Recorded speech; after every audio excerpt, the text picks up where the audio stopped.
Приветствую! То, что вы сейчас смотрите этот видеоролик, означает, что в релиз вышла новая версия мода под названием Easy Gothic Machinima Making Mod, или просто модификация, облегчающая создание готических машиним. Версия 1.0.2 отличается от предыдущих версий мода настолько, что видеоролики о них просто потеряли свою актуальность. Поэтому в этом видео поговорим о моде практически с нуля. Многие могут спросить, для чего вообще нужна эта модификация? Ответ таков: для того, чтобы максимально легко и просто создавать машинимы на движке второй готики или банально делать там красивые скриншоты. А в этой версии все стало еще проще. Досмотрите это видео до конца и убедитесь в этом сами.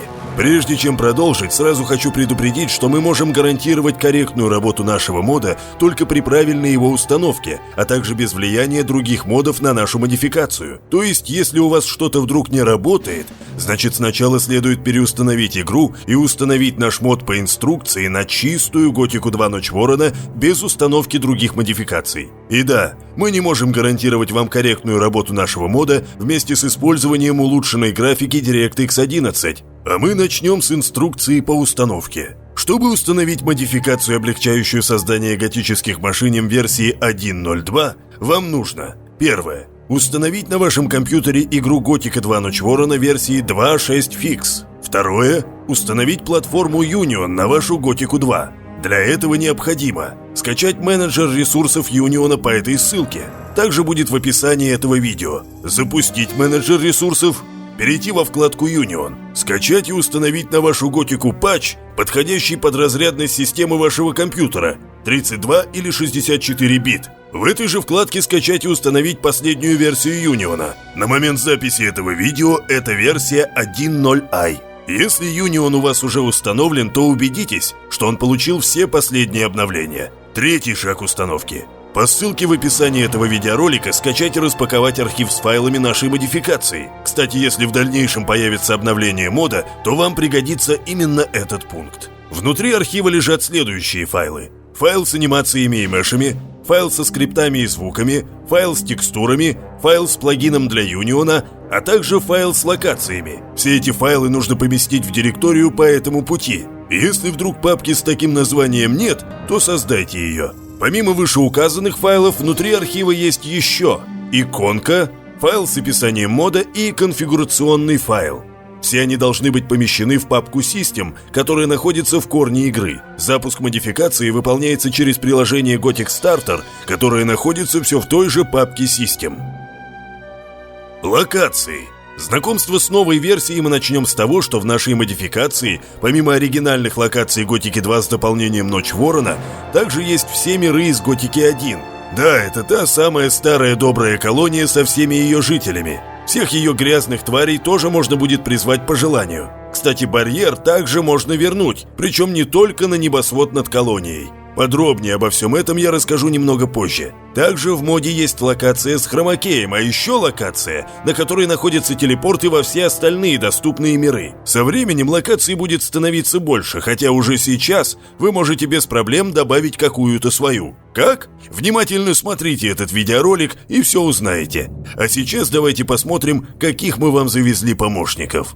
Актер и рутинный актер – это помощники, которые были созданы для того, чтобы стать основными или второстепенными персонажами ваших будущих машиним. У этих двоих очень много общего. Каждый новый призванный актер, как и рутинный актер, получает случайно сгенерированную внешность. В инвентаре каждого из них находится множество сумок, внутри которых можно найти не только абсолютно все предметы из игры, но и кучу новых предметов вроде брони, оружия, еды и так далее. Оба помощника ничего не будут делать, пока не получат от вас какой-либо приказ. В чем же различие между этими двумя помощниками, спросите вы? В наличии или отсутствии мозгов, или, если точнее, искусственного интеллекта.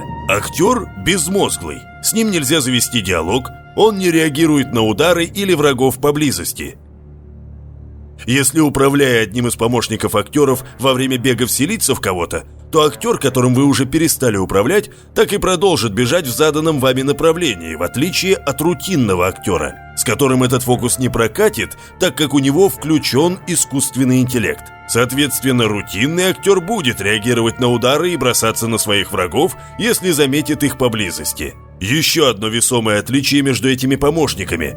Актер может получать приказы только через функциональные кольца, а рутинный актер может получить приказ и через кольца, правда при одном условии, но об этом позже, и непосредственно через диалог, в котором можно достаточно гибко настроить его распорядок дня, то есть рутину, откуда и название. Рутинный актер всегда будет придерживаться своей рутины, а чем именно он будет заниматься, зависит уже от вас. Давайте пробежимся по приказам рутинному актеру в диалоге с ним. «Очисти свой разум», приказывает рутинному актеру ничего не делать.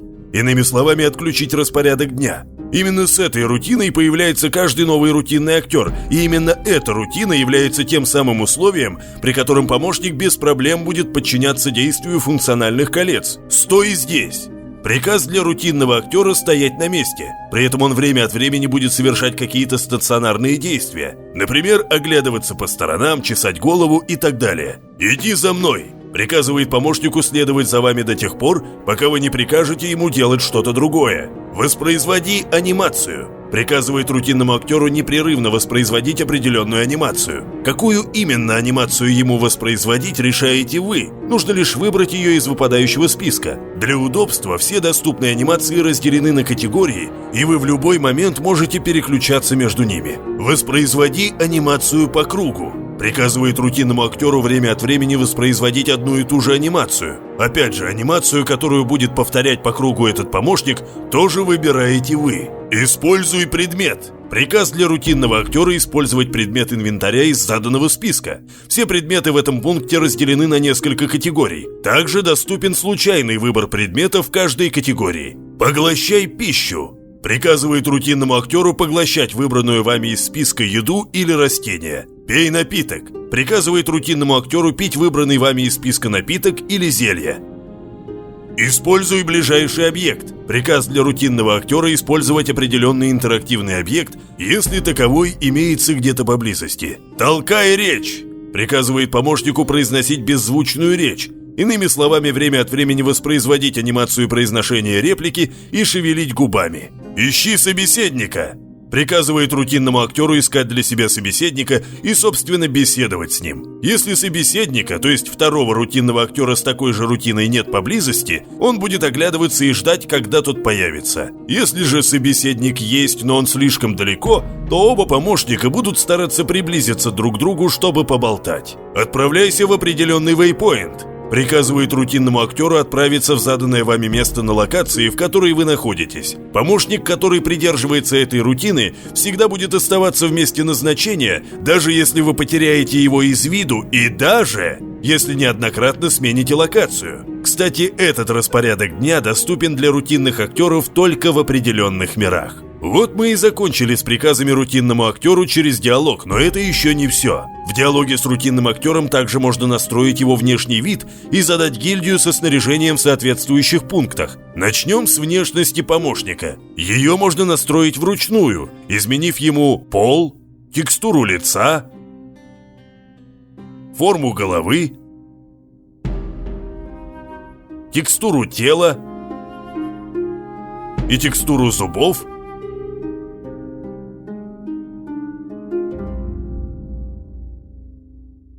Или же сгенерировать все вышеперечисленное случайным образом сколько угодно раз. Полученную внешность можно тут же сохранить в один из 10 слотов для хранения внешности. Ну и, конечно же, есть возможность выбрать внешность из списка уже готовых персонажей или выбрать одну из вами же ранее сохраненных внешностей. Гильдию и снаряжение для рутинного актера можно выбрать в соответствующем пункте. Сейчас доступны гильдии как из Готики 2, так и из Готики 1. Кстати, с гильдией меняется не только снаряжение, но и походка, характеристики персонажа, уровень владения оружием, а также тип сражения. Например, маг будет сражаться исключительно магией. Помимо актера и рутинного актера, в нашей модификации еще есть актеры-монстры. Это волки, орки, демоны, луркеры и все остальные существа, у которых, как и у актера, полностью отключен искусственный интеллект, и вы можете делать с ними все, что угодно при помощи функциональных колец. Призвать определенного монстра актера можно двумя способами – через консоль или через специальное функциональное кольцо. Чтобы призвать актера-монстра через консоль, нужно знать его код. Здесь все очень просто. К коду обычного враждебного существа определенного вида вначале добавьте A с нижним подчеркиванием. О призыве же актеров-монстров через функциональное кольцо узнаете немного позже. Поговорим немного об инвентаре. При старте новой игры в инвентаре лысого безымянного героя, которым вы управляете, вы найдете все самые нужные и полезные функциональные кольца, а еще несколько сумок, в которых находятся дополнительные кольца разных категорий. Сумки были сделаны таким образом, что вы можете их как открыть, то есть достать из них определенные кольца, так и закрыть, убрать кольца обратно в сумку, что позволит вам не захламлять ваш инвентарь и очистить его в любой момент. Вы даже можете спрятать основные функциональные кольца, если они вам не нужны в той или иной ситуации. Можно также собирать комбинацию из определенных полезных для вас колец, используя один нехитрый метод. Шаг 1. Откройте все сумки, в которых лежат нужные вам кольца. Шаг 2. Выбросьте эти кольца из вашего инвентаря. Шаг 3. Спрячьте все оставшиеся кольца обратно в сумку. И последний шаг – подберите все кольца, которые вы недавно выбросили. Вот и все. Самое необходимое теперь собрано в одном месте. Функциональные кольца. Свое название они получили не просто так. При их надевании или снятии выполняются определенные функции или действия. Сразу стоит упомянуть, что такие кольца бывают двух видов – диалоговые кольца и кольца действия. Диалоговые кольца при их надевании всегда провоцируют появление диалога, в котором вы можете настраивать работу других колец, изменять характеристики персонажей, призывать помощников и так далее. Все зависит от самого диалогового кольца. Из-за особенностей движка игры у таких колец есть одно ограничение. Использовать их может только безымянный герой, а если вы призвали несколько безымянных, то только последний из них. Кольца действия, в свою очередь, как ясно из названия, выполняют определенное действие при их надевании или снятии. На такие кольца нет ограничений в использовании. Очень советую внимательно читать описание функциональных колец, ведь оно, то есть описание, динамическое и всегда подскажет вам, как обращаться с тем или иным кольцом и что будет, если использовать его. Давайте рассмотрим все имеющиеся функциональные кольца. Но начнем с амулета. Амулет произношения реплики заставляет персонажа в вашем фокусе произнести беззвучную реплику, при этом размахивая руками и шевеля губами. Кстати, в одной из сумок в вашем инвентаре находятся кольца для воспроизведения конкретных анимаций произношения реплик. К каждому кольцу прикреплено по 2 разных анимации размахивания руками. Учтите, что при этом анимацию шевеления губами нужно воспроизводить отдельно, и для этого тоже есть специальное кольцо. Кстати, для того, чтобы персонаж прекратил шевелить губами, достаточно вселиться в него и нажать F8, или же использовать на нем амулет произношения реплики. Кольца выполнения действия. Пара колец, которые, работая в связке, заставляют персонажа в фокусе выполнять определенное действие. Первое кольцо диалоговое, малое. При его надевании запускается диалог, в котором вам предстоит определить, что именно и каким образом должен сделать персонаж или персонажи. Второе кольцо – кольцо действия, большое. И с его помощью вам нужно выбрать лицо или лица, которые должны выполнить определенное первым кольцом действия. Вот список действий, которые могут выполнить персонажи при помощи колец выполнения действия. Зафиксировать или сбросить взгляд, повернуться передом, подойти или подбежать, показать или перестать показывать рукой, двигаться вперед или назад определенным образом, достать оружие ближнего или дальнего боя, убрать оружие, атаковать, попытаться убить. Здесь, кстати, есть баг с добиванием поверженного в ближнем бою врага. Например, если пытаются убить друг друга 2 рутинных актера, то проигравший дуэль помощник не будет добит, если он не был призван последним. Умри, подонок! А если дерутся, например, обычный актер с рутинным, и оба они были призваны последними среди, соответственно, обычных рутинных актеров, то кто-то из них точно прикончит своего оппонента. Другими словами, неписи будут добивать только последних призванных персонажей. В вашем инвентаре, а точнее в сумках синего цвета, находятся дополнительные кольца выполнения действия. К каждому такому кольцу привязано определенное действие, которое при надевании или снятии кольца будет выполнять персонаж в вашем фокусе. Кстати, вы можете и даже должны комбинировать основные кольца и дополнительные, особенно если вам нужно выполнить какие-то сложные действия.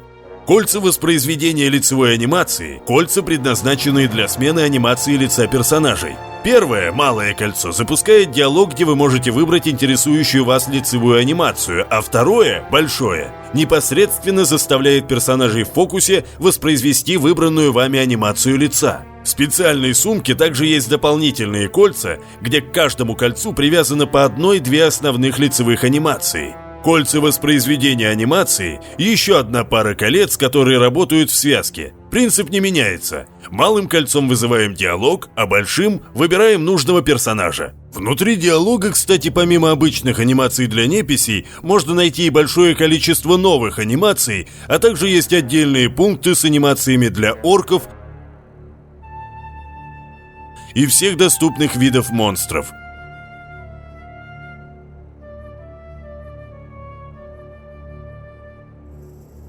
В сумке с дополнительными кольцами воспроизведения анимаций вы сможете найти несколько колец, к которым привязано воспроизведение самых часто используемых анимаций, а также кольца с дополнительными анимками для использования некоторых предметов инвентаря и интерактивных объектов, к которым мы как раз добрались. Кольца использования предметов инвентаря, кольца использования мопси-объектов, кольца смены походки и кольца изменения уровня владения оружием – все они работают по тому же принципу. При помощи малого диалогового кольца вызывается диалог, в котором нужно выбрать необходимый предмет инвентаря, интерактивный объект, походку или уровень владения определенным видом оружия. Большим кольцом назначается персонаж, который будет, соответственно, использовать выбранный предмет инвентаря, использовать выбранный мопси-объект, получит выбранную походку или уровень владения тем или иным видом оружия. На очереди кольцо массового действия. Оно заставляет ближайших к вам неписей совершать одну из вышеперечисленных операций на выбор, а именно выполнять действия, воспроизводить анимации, использовать предметы или объекты, менять походку или уровень владения оружием. При помощи диалогового кольца вы можете определить, что именно должны делать неписи вокруг вас, а также изменить радиус влияния кольца массового действия, то есть площадь территории вокруг вас, попав в которую персонажи будут выполнять заданное вами действие.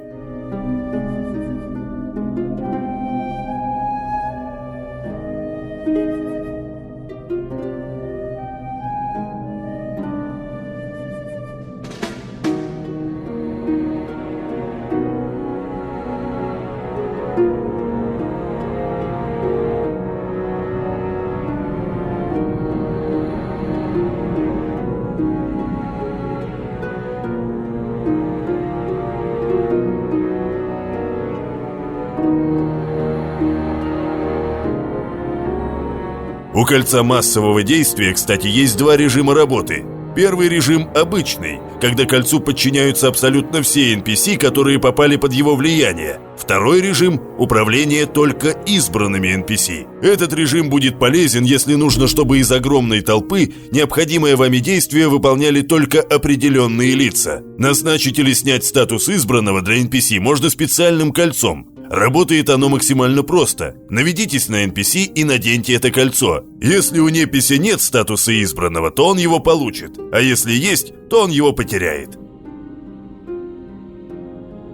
Дальше у нас целый набор колец для настройки внешности персонажей. Первое из них – кольцо изменения внешности. Наведите фокус на персонажа и наденьте это кольцо. Появится диалог, который полностью повторяет пункт изменения внешности при разговоре с рутинным актером. То есть здесь вы можете изменить внешность вручную, сгенерировать ее случайно, сохранить ее в один из 10 слотов, выбрать одну из готовых или сохраненных вами же,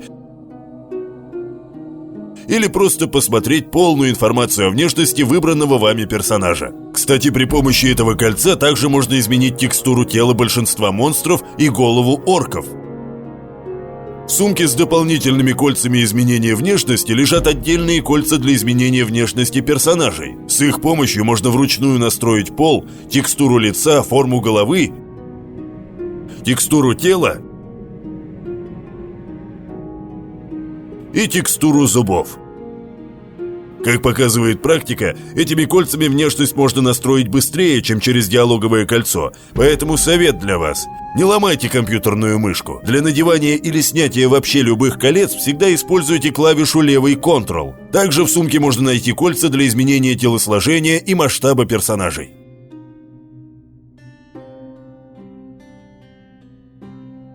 Но вернемся к основным кольцам. После диалогового кольца изменения внешности следует кольцо генерации случайной внешности. Название говорит само за себя.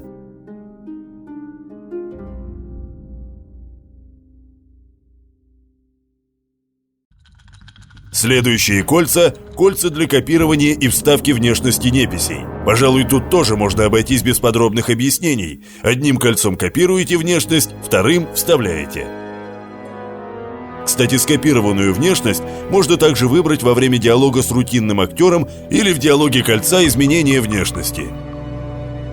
Последнее кольцо, касающееся внешности – кольцо восстановления внешности. У движка Готики есть такая особенность, что во время загрузки игры или смены мира все уже готовые персонажи получают свою изначальную внешность, а актеры и рутинные актеры генерируют ее повторно. Допустим, вы уже настроили внешность своих главных героев и, конечно же, не хотите после каждой загрузки заново настраивать их внешний вид. Именно здесь вам поможет кольцо восстановления внешности. После загрузки игры или смены локации подойдите поближе к вашим персонажам и наденьте это кольцо. Как только вы это сделаете, все NPC в радиусе примерно 100 метров от вас тут же получат обратно настроенную вами ранее внешность. Это работает на всех. И на актерах, и на уже готовых персонажах, и даже на монстрах. Не благодарите. Дальше по списку диалоговое кольцо редактирования характеристик персонажа. Наведите взгляд на персонажа и наденьте это кольцо. Появится диалог, в котором вы можете изменить большое количество разных параметров выбранного непися, а именно все атрибуты, силу, ловкость, очки здоровья и маны, уровень владения всеми видами оружия, флаги, уязвимость или неуязвимость, а также непрозрачность или полупрозрачность. Кстати, после смены прозрачности не забудьте вселиться в этого персонажа. Гильдию. Будьте осторожны. Если в окружении представителей определенной гильдии выбрать принадлежность к враждебной им фракции, то до связи. Можно изменить отношение этого персонажа с окружающими неписями. Если установить нейтралитет со всеми, то персонаж может чувствовать себя безопасно в любом месте. Также можно поменять тактику сражения, а еще заставить персонажа сражаться исключительно магией или наоборот только грубой силой. Для монстров еще есть пункт для настройки типа наносимого урона. Кстати, характеристики безымянного тоже можно изменить. Такая возможность появляется, если надеть кольцо, не наводя при этом ни на кого фокус. Кольцо призыва помощников предназначено для призыва безмозглых помощников, а именно всех монстров-актеров и обычного актера, нерутинного. При надевании кольца появляется диалог со списком доступных помощников для призыва.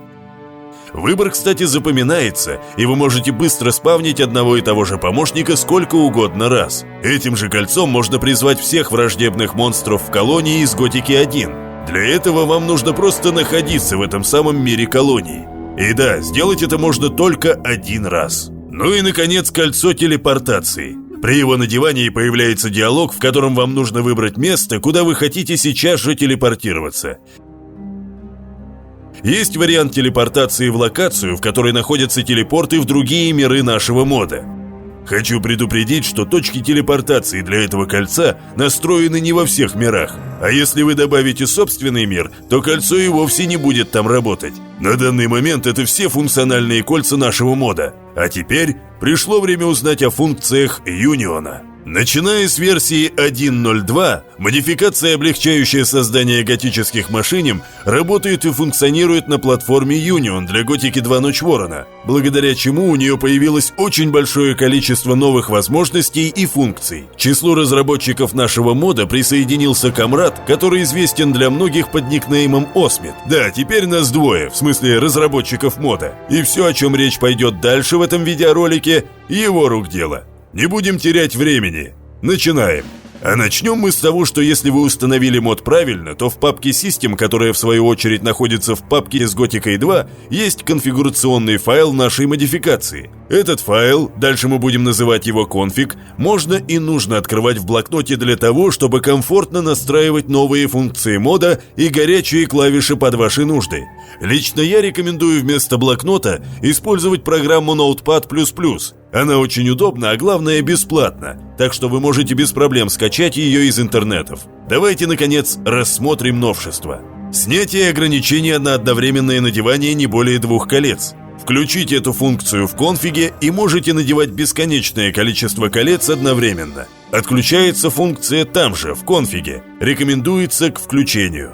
Включение экранных часов внутриигрового времени со старта игры. Если эта функция включена, вы всегда сможете быстро узнать, который час в игре на данный момент. Ведь такие часы будут у вас перед глазами в верхнем правом углу экрана. Рекомендуется к включению. Включение или не включение режима Марвин со старта игры. Включите эту функцию, и как только вы попадете в мир Готики, Марвин режим уже будет активирован. Если ее выключить, все будет как обычно. Марвин нужно будет активировать вручную. Включение или отключение спавна NPC со старта игры. Если эта функция включена, все будет как обычно. Но если вам нужно, чтобы все локации в Готике опустели, просто отключите эту функцию в конфиге.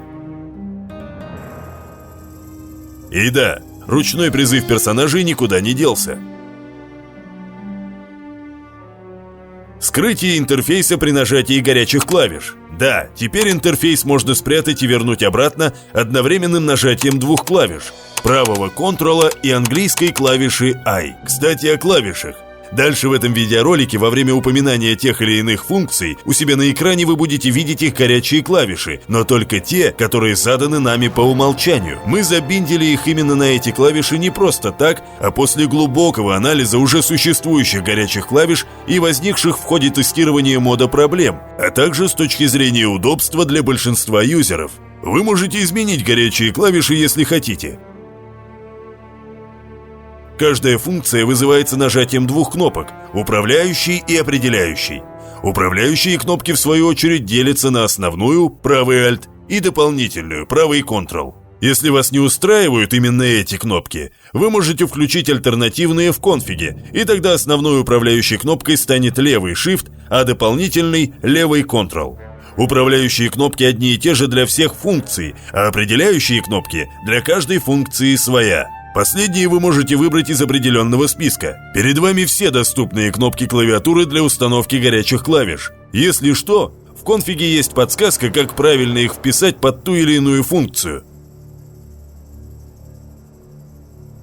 Можно также и вовсе отключить ненужную вам функцию, просто оставив пустое место после знака «равно» в конфиге. Но давайте вернемся непосредственно к функциям. Заморозка или разморозка игрового времени. Как только вы прожимаете горячие клавиши, игровое время тут же останавливается. Все персонажи перестают менять свой распорядок дня, дождь не начнется в неподходящий момент, а если он уже идет, то не закончится спустя пару игровых часов, как это обычно бывает. Повторное нажатие горячих клавиш запустит обычное течение времени. Кстати, понять, заморожено сейчас время или нет, можно по ранее упомянутым игровым часам. Если время стоит на паузе, часы мало того, что всегда показывают одно и то же время, так еще и становятся желтого цвета. Ах да, Время при этом можно перематывать, и оно все еще будет на паузе. Заморозка игрового времени со старта игры. Включите эту функцию в конфиге, и как только вы окажетесь в мире готики, время уже будет стоять на паузе.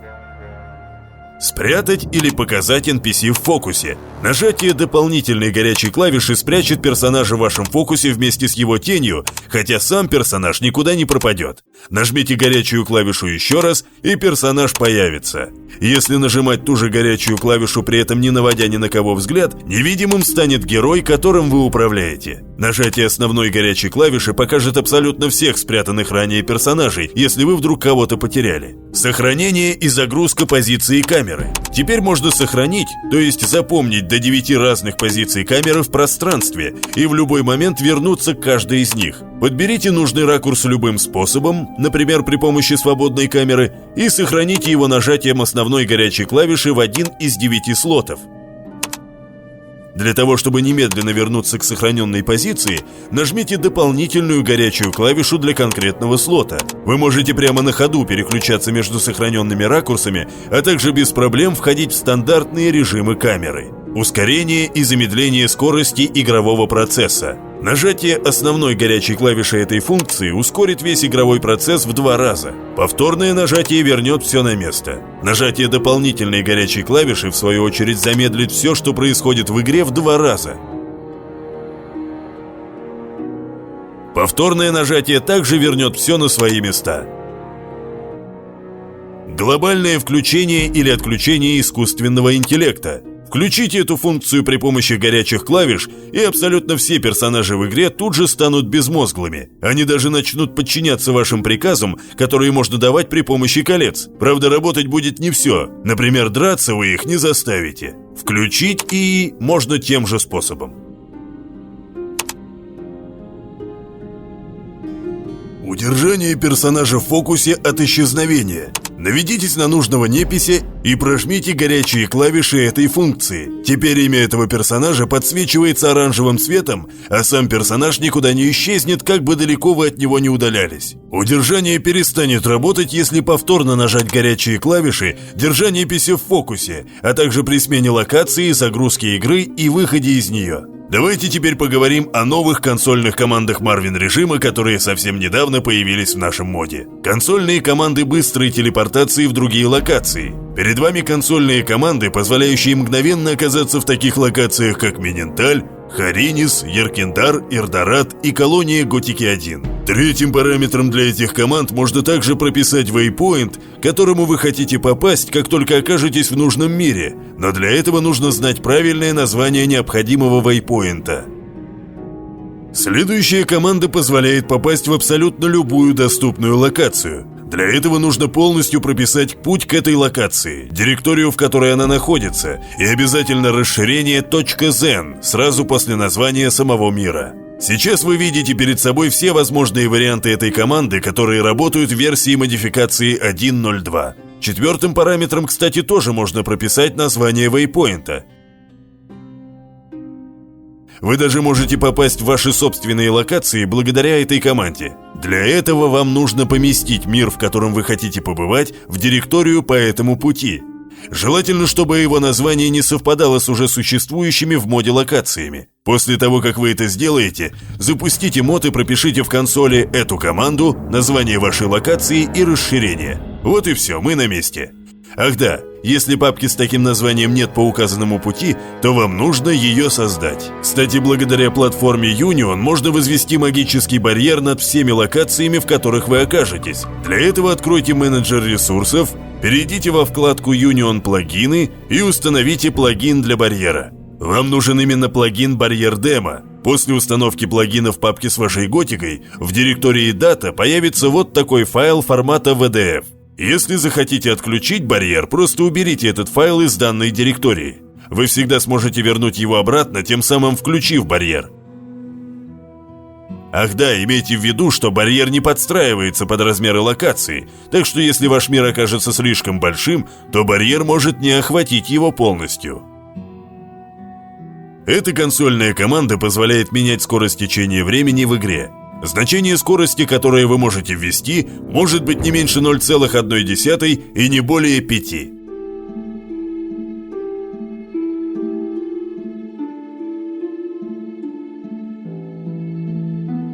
А эта команда предназначена для запуска заскриптованных камер и муверов.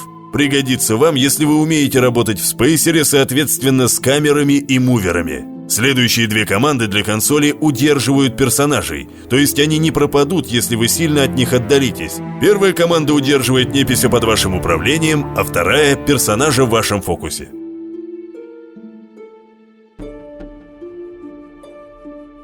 А мы подобрались к улучшенным командам сохранения и загрузки позиции в пространстве. В обычной Готике 2 через эти команды можно сохранять только одну точку. Теперь их можно хранить бесконечное количество, просто пропишите третьим параметром название точки как при сохранении, так и при загрузке. А следующая команда позволяет мгновенно телепортировать персонажа в вашем фокусе в ранее сохраненную точку в пространстве. Ну а заодно скажем о команде, которая делает почти то же самое, только телепортирует не в сохраненную точку, а в вейпоинт на этой локации. Главное правильно прописать название вейпоинта.